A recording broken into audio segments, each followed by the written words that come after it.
Hello दोस्त, नमस्ते, प्रणाम। मैं हूँ आपकी वंदना और स्वागत करती हूँ अपने यूट्यूब चैनल पे आप सभी का। आप लोग देख रहे हैं, बहुत कम प्यार दुलार दे रहे हैं, समझत गया। और हम लोग एक प्यारा सा सोहर गीत सुनाने जा रहे हैं। सूरज जो सोहर गीत सब जने सोहर गीत आवत बा। पहले देखा चेहरा कैसे ना होती है, लाइट जला जला के गाना बनवत है, दिमाग कम काम करता है। राजा दशरथ जी के तीन रानी, तीनऊ रानी बाझिनी, तीनऊ रानी बाझिनी हो। बहिनी रोई रोई बीतेला उमरिया, ललन नाही जनमे, ललन नाही जनमे हो। बहिनी रोई रोई बीतेला नाही जनमे, ललन नाही जनमे नियो। ऋषि मुनि यज्ञ कराए त पूजन कराए, त पूजन कराए नियो। बहिनी लिहले नी रामाया अवतार, चरऊ भाई के साथ, चरऊ भाई के साथ। कौशल्या के जन्म नी राम, सुमिंद्र भैया लक्ष्मण, सुमिंद्र भैया लक्ष्मण हो। बहिनी कही के भरत भुआला, महल उठे सोहर, महल उठे सोहर हो। बहिनी कही के भरत भुआला, महल उठे सोहर, महल उठे सोहर हो।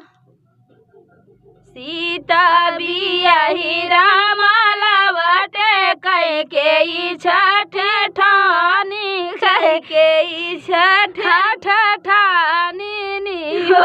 राजा राम के जन्म राम, राजा राम के बन बैठवा, भरत राजा करी है, भरत राजा करी है हो।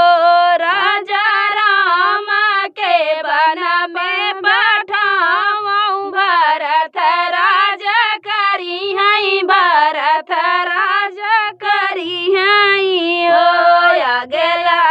आगे आगे चले हैं राम, पीछे पीछे लक्ष्मण, पीछे पीछे लक्ष्मण हो। बहिनी बिछवा में चले सीता मैया, बनही बना भटकाई, बनही बना भटकाई ओ। बहिनी बिछवा में चले सीता मैया, बनही बना भटकाई, बनही बना भटकाई ओ। एक बना गईले दूसरा बनाया, वरऊ तीसरा बनाया, वरऊ तीसरा बना हो। बहिनी तीसरे में लगी गई पियासिया, पानिया सीता मांगई, पानिया सीता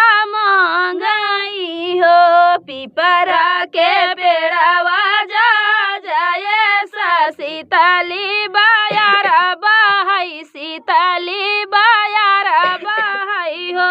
बहिनी सीता मनही मना झांखाई, करम मोरा कैसन, करम मोरा कैसन हो। बहिनी सीता मनही मना झांखाई, करम मोरा कैसन, करम मोरा कैसन हो। तो फ्रेंड लोग, कैसा लगा गीत कमेंट बताइएगा। फिर मिलते किसी नए गाने के साथ, तब तक के लिए बाय बाय दोस्तों।